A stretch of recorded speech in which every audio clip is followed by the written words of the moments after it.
الحمد للہ رب العالمین والعاقبۃ للمتقین والصلاة والسلام علی سید الانبیاء والمرسلین وعلی آلہ واصحابہ اجمعین اما بعد اعوذ باللہ من الشیطان الرجیم بسم اللہ الرحمن الرحیم قل هو اللہ احد اللہ الصمد لم یلد ولم یولد ولم یکن لہ کفوا احد صدق اللہ العظیم وصدق رسولہ النبی الکریم الامین اللہم صلی علی سیدنا و مولانا محمد معدن الجود والکرم وآلہ وصحبہ وبارک وسلم الصلاة والسلام علیک یا سیدی یا رسول اللہ وعلی آلک واصحابک یا سیدی یا حبیب اللہ۔ حمد و صلاۃ کے بعد ماہ نور و سرور، ماہ رمضان المبارک کی بابرکت پرکیف خوبصورت گھڑیاں اللہ نے ایک دفعہ پھر امت مسلمہ کو نصیب کی ہیں۔ اللہ تعالیٰ اس ماہ مبارک کو عالم اسلام کے لیے باعث خیر و برکت اور اس کی رحمتوں کے صدقے اللہ تعالیٰ امت کو عروج اور باقپن عطا فرمائے۔ آج رمضان المبارک کی بابرکت گھڑیوں میں پہلی تربیتی نشست ہے۔ آج کی گفتگو میں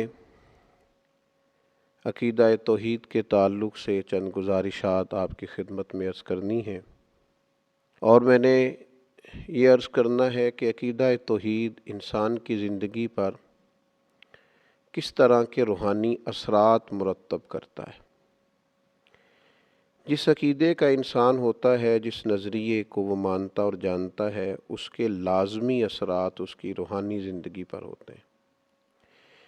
اسلامی عقائد میں سے بنیادی عقیدہ عقیدہ توحید ہے۔ اللہ تعالیٰ کی ذات اور صفات میں اسے یکتا اور تنہا ماننا، ذات و صفات میں کسی کو کبھی شریک نہ ٹھہرانا، یہ عقیدہ توحید ہے۔ اسی نظریے کی تبلیغ کے لیے اللہ تعالیٰ نے تمام انبیاء کرام علیہم السلام کو مبعوث فرمایا۔ یہی عقیدہ توحید ہے جو نبی کریم صلی اللہ تعالیٰ علیہ وسلم کی کامل غلامی سے بندہ مومن کو نصیب ہوتا ہے، اور پھر وہ انسان کی زندگی میں اور اس کی طبیعت میں انقلاب برپا کر دیتا ہے۔ قرآن حکیم کی معروف، مختصر، جامع اور انتہائی بابرکت سورہ اخلاص عقیدہ توحید کو بیان کرتی ہے۔ اللہ کریم نے ارشاد فرمایا قل هو اللہ احد، تم فرماؤ وہ اللہ ہے اور وہ ایک ہے۔ اللہ الصمد، اللہ بے نیاز ہے۔ لم یلد ولم یولد، نہ اس کی کوئی اولاد ہے اور نہ وہ پیدا کیا گیا ہے۔ ولم یکن لہ کفوا احد، اور اس کا کوئی ہمسر نہیں، اس کا کوئی جوڑ نہیں۔ اللہ تبارک و تعالی وحدہ لا شریک ہے۔ اللہ تعالیٰ بے نیاز ہے، کھانے سے، پینے سے، تھکن سے، سونے سے، جاگنے سے، اونگ سے۔ اللہ بے نیاز ہے۔ اللہ تبارک و تعالی کی نہ کوئی اولاد ہے، نہ اس نے کسی کو جنا ہے، نہ وہ جنا گیا ہے، اور اس کا کوئی ہمسر نہیں۔ یہ مضبوط عقیدہ ہو۔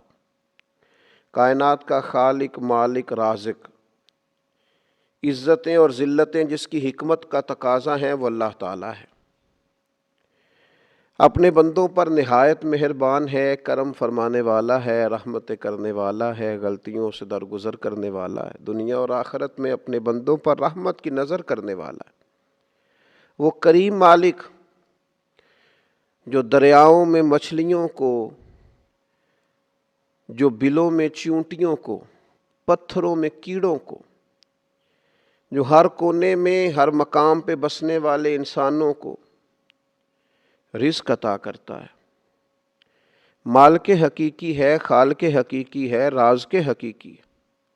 رحمان ہے، رحیم ہے، کریم ہے، ستار ہے، غفار ہے۔ وہ اپنی شانوں، صفتوں، کمالات اور اسماء مبارکہ میں ہر لحاظ سے بلند و بالا ہے، یکتا و تنہا ہے، اور اتنا کریم ہے کہ جس طرح کا بندہ اس کے ساتھ گمان کرتا ہے، مالک اسی طرح کا اس کے ساتھ معاملہ فرما دیتا ہے۔ مانگنے والوں کو رزق بھی دیتا ہے، عزت بھی دیتا ہے، صحت بھی دیتا ہے، اولاد بھی دیتا ہے، عمر بھی دیتا ہے، اور دیتا ہے تو بے حساب ہی دیتا ہے، اور دیتا ہے تو پھر اتنا دیتا ہے، اتنا دیتا ہے، اتنا دیتا ہے کہ انسانیت لیتے لیتے تھک جاتی ہے، لیکن مالک کی عطائیں جاری رہتی ہیں۔ فرمایا بس ایک بات کا خیال رکھنا، کسی کو اس کا شریک نہ ٹھہرانا۔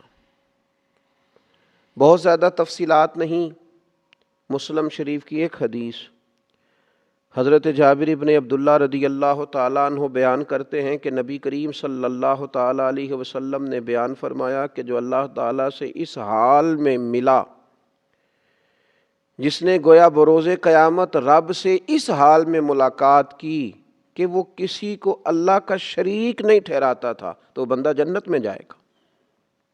ختم ہو گئی بات۔ اور فرمایا جس نے اللہ سے اس حال میں ملاقات کی کہ معاذ اللہ وہ کسی کو اللہ کا شریک ٹھہراتا تھا، وہ بندہ دوزخ میں جائے گا۔ رسول رحمت صلی اللہ تعالی علیہ وسلم کی اس خوبصورت جامع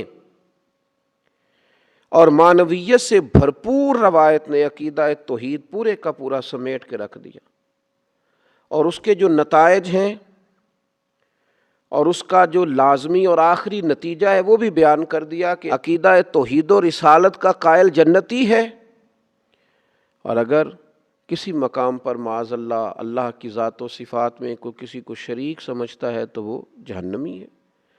اب یہ عقیدہ توحید کہ انسان اللہ کو وحدہ لا شریک مانے، اللہ کو بے نیاز مانے، اللہ تبارک و تعالیٰ کو ہی رازق اور خالق مانے، اللہ تبارک و تعالیٰ کی ذات پر ہی اس کا بھروسہ ہو، پھر اگر عقیدہ توحید اس کا مضبوط ہو تو اس کی روحانی زندگی پر اس کے اثرات کیا ہوتے ہیں۔ 10 باتیں میں نے آپ کی خدمت میں عرض کرنی ہیں۔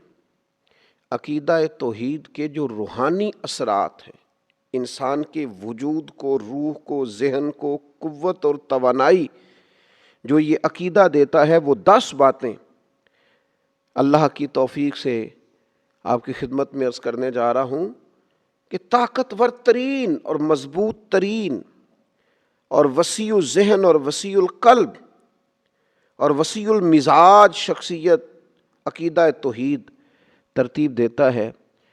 سب سے پہلی بات یہ ہے کہ جب کوئی انسان اللہ کی توحید کا ماننے والا ہوتا ہے تو وہ تنگ نظر نہیں ہوتا، لسانی بنیادوں پر، علاقائی بنیادوں پر، رنگ و نسل کی بنیاد پر تقسیم نہیں ہوتا۔ کیوں نہیں ہوتا؟ اس لیے کہ وہ اس رب کا ماننے والا ہے جس نے زمین و آسمان کو بنایا۔ تنگ نظری نہیں پیدا ہوتی عقیدہ توحید کی برکت سے، تو مسلمان کبھی تنگ نظر نہیں ہوتا۔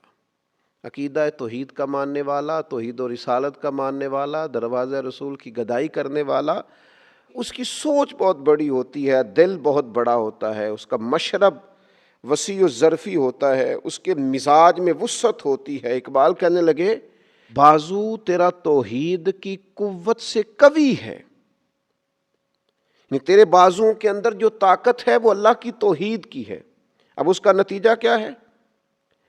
بازو تیرا توحید کی قوت سے قوی ہے، اب تو کسی وطن میں بند نہیں ہو سکتا۔ اسلام تیرا دیس ہے اور تو مصطفی ہے، پھر ساری دنیا تیرا وطن ہے چونکہ ساری دھرتی اللہ کی ہے۔ رسول پاک صلی اللہ تعالی علیہ وسلم کا تو غلام ہے، تو مصطفی ہے۔ لہذا مسلمان عقیدہ توحید والا کبھی تنگ نظر نہیں ہوتا، وہ بڑی بات کرتا ہے، بڑی سوچ رکھتا ہے، بڑے ارادے کرتا ہے، بڑے منصوبے بناتا ہے، اس کی اٹھان بڑی ہوتی ہے، اس کا باکپن بڑا ہوتا ہے، اس کا بات کرنا بڑا وسعت رکھتا ہے، اس کے ظرف میں بڑی گنجائش ہوتی ہے۔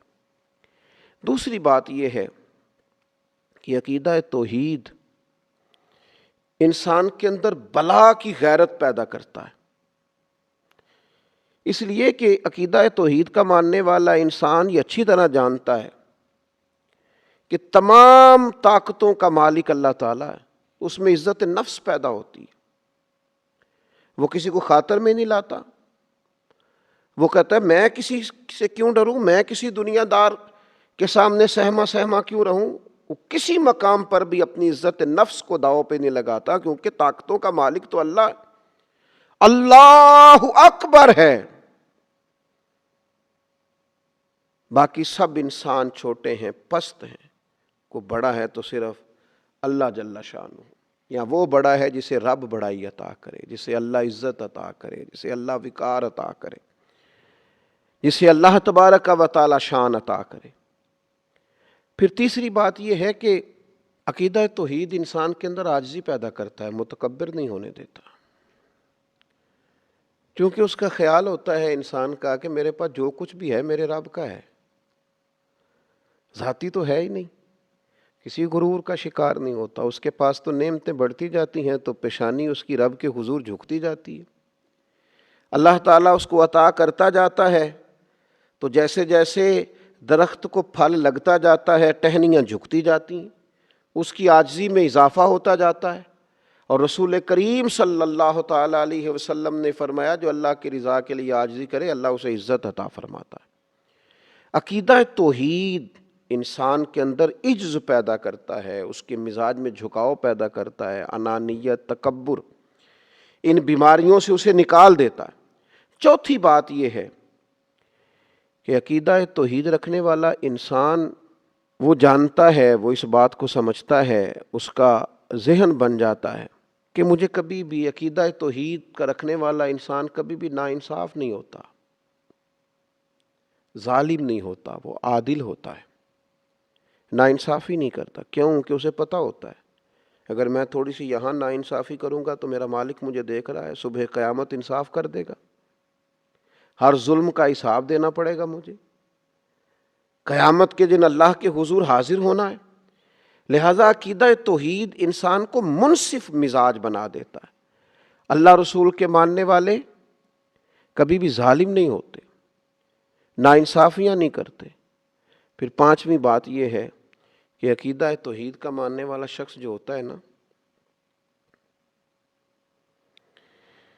کبھی مایوس نہیں ہوتا، اس کا دل نہیں کبھی ٹوٹتا، اس کے مزاج کے اندر کبھی کمزوری واقعہ نہیں ہوتی، اس لیے کہ وہ اس رب کا ماننے والا ہے جس نے کہا ہے لا تقنطوا من رحمت اللہ ان اللہ یغفر الذنوب جمیعا۔ تم نے کبھی اللہ کی رحمت سے نا امید نہیں ہونا، اللہ سارے گناہ معاف فرما دے گا۔ تو عقیدہ توحید انسان کے مزاج کو شگفتہ رکھتا ہے، کھلا ہوا رکھتا ہے، تازہ دم رکھتا ہے، امیدیں ہر وقت برقرار رہتی ہیں، مزاج ہر وقت تازہ رہتا ہے، طبیعت میں ہر وقت اٹھان رہتی ہے، کچھ کرنے کا جذبہ ہر وقت بیدار رہتا ہے، سستیوں سے، نکاہتوں سے، کمزوریوں سے، کمزور باتوں سے۔ عقیدہ توحید کا ماننے والا بچا رہتا ہے، روحانی تازگی نصیب ہوتی۔ چھٹی بات، عقیدہ توحید رکھنے والے آدمی کے اندر عزم بہت ہوتا ہے، حوصلہ بہت ہوتا ہے۔ کیوں؟ اس لیے کہ عقیدہ توحید رکھنے والا آدمی جو کام بھی کرتا ہے رب کی رضا کے لیے کرتا ہے۔ جو کام انسان دنیاوی لالچ کے لیے کرے، حرص و ہوس کے لیے کرے، وہ کام بندے کو تھکا دیتے ہیں، محدود کر دیتے ہیں، کمزوری اس میں ظاہر ہوتی ہے۔ لیکن جب بندہ رضا الہی کے لیے نکلتا ہے، پھر عزم ہے، حوصلہ ہے، پھر تو انسان جان بھی خوشی خوشی دے دیتا ہے، پھر تو سر کٹانے میں بھی لطف آتا ہے۔ وہ کسی نے کہا تھا کہ غلامان محمد جان دینے سے نہیں ڈرتے، یہ سر کٹ جائے یا رہ جائے کچھ پرواہ نہیں کرتے۔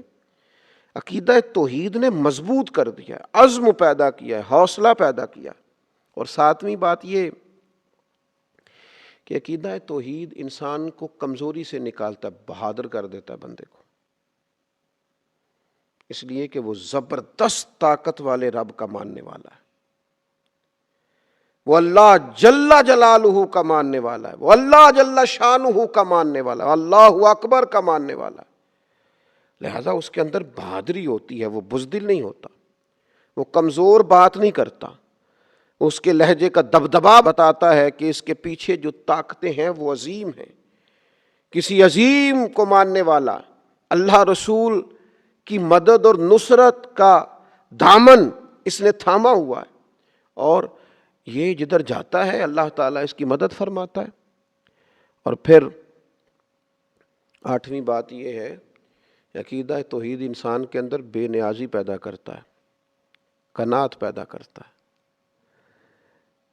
انسان سمجھتا ہے کہ عزت ہو، حکومت ہو، رزق ہو، یہ تو اللہ کے ہاتھ میں ہے، لہٰذا وہ بندوں کی، دنیا داروں کی، مالداروں کی، صاحب اقتدار لوگوں کی اتنی پرواہ نہیں کرتا۔ اسی کسی دے کچھ نہیں جلگ دے نہ کوئی ساڈا دردی، وہ کہتا ہے سب تو اللہ نے دینا ہے، میں رب رسول کی بارگاہ کی طرف رجوع رکھوں گا، میں ادھر ادھر دنیا داروں کے دروازے پہ، ایک شان بے نیازی۔ اس لیے آپ کبھی دیکھیں اللہ کے بندوں کو، حضرت ابو عبیدہ بن جراح، جناب ابو ذر غفاری، سیدنا فاروق اعظم، حضرت مولا علی شیر خدا علیہم رضوان، کبھی ان کو دیکھیں، لباس سادہ، انداز سادہ، لیکن کیا شان ہے، کیا انداز ہے، اللہ تیرے بندوں کی کیا عظمت ہے۔ جہاں بیٹھتے ہیں رونقیں نرالی ہیں، جو ارادے کرتے ہیں ان ارادوں میں طاقتیں خدائی ہیں، بے نیازی ہے، بے پرواہ ہیں دنیا سے، اپنے رستوں کا تعین خود کرتے ہیں، ہواؤں کے رخ پھیر دیتے ہیں۔ عقیدہ توحید نے بے نیاز کر دیا۔ اقبال کہنے لگے، دو عالم سے کرتی ہے بیگانہ دل کو، عجب چیز ہے لذت آشنائی۔ جب سے مالک تیرے ساتھ آشنا ہوئے، ہم تو دنیا سے بے نیاز ہو گئے، بیگانہ ہو گئے۔ اور پھر 9ویں بات یہ ہے کہ عقیدہ توحید کا ماننے والا قانون کا پابند ہوتا ہے، اس لیے کہ اسے پتہ ہوتا ہے میرا اللہ ہر حال میں مجھے دیکھ رہا ہے، اسے پتہ ہوتا ہے اللہ ظاہر کو بھی دیکھتا ہے، باطن کو بھی دیکھتا ہے۔ لکھا ہوتا ہے نا، کیمرے کی آنکھ آپ کو دیکھ رہی ہے، محتاط رہنا۔ تو جسے یہ یقین کامل ہو میرا رب مجھے دیکھ رہا ہے، کسی قانون کی خلاف ورزی نہیں کرتا، اپنی حرکات کو، سکنات کو، صبحوں کو، شاموں کو، جلوتوں کو، خلوتوں کو اللہ رسول کے قانون کا پابند رکھتا ہے، کیونکہ عقیدہ توحید کا ماننے والا ہے۔ اور 10ویں بات یہ کہ عقیدہ توحید انسان کے اندر قوت اور مساوات کو پیدا کرتا ہے۔ انسان سمجھتا ہے یہ ساری مخلوق اللہ کی پیدا کرتا ہے، وہ کسی کو حقیر نہیں جانتا، لوگوں سے پیار کرتا ہے، رب کی مخلوق اسے اچھی لگتی۔ الخلق و یال اللہ، حضور نے فرمایا مخلوق اللہ کا کنبہ ہے۔ جب وہ عقیدہ توحید کا قائل ہوتا ہے، پھر اللہ کی مخلوق سے پیار کرتا ہے، پھر مساوات کرتا ہے، پھر انسانوں کو حقیر نہیں جانتا، پھر وہ اللہ کے بندوں کو، مسلمانوں کو، رسول کریم کے غلاموں کو غلامی کی نسبت سے ساتھ بٹھا کر فخر محسوس کرتا ہے۔ کسی بھی مسلمان صحیح العقیدہ کو پاس بٹھا کے اسے گھٹن محسوس نہیں ہوتی۔ یہ 10 باتیں ایسی ہیں جو روح کو تازہ کر دیں، جو طبیعت میں ایک نورانیت پیدا کر دیں، جو مزاج کو شگفتہ کر دیں۔ یہ کب نصیب ہوتی ہیں؟ جب عقیدہ توحید ملتا ہے۔ 10 باتیں عرض کی ہیں، اللہ تعالیٰ مسلمانوں میں یہ پیدا کر دے، ہمارے دلوں کو ٹھنڈا کر دے۔ اور آپ یقین کریں اگر یہ 10 باتیں پیدا ہو جائیں تو انزائٹی بھی گئی، ڈپریشن بھی گیا، ٹینشن بھی گئی، اور یہ جو کہا جاتا ہے کہ فلاں میری بات نہیں سن رہا، فلاں میرا خیال نہیں رکھتا، ان ساری باتوں سے انسان گیا۔ جس کے پیچھے رب رسول ہوں اسے کسی اور کی حاجت رہ ہی نہیں جاتی۔ اللہ تبارک و تعالی عقیدہ توحید و رسالت کی مضبوطی عطا کرے۔ وما علینا الا البلاغ المبین۔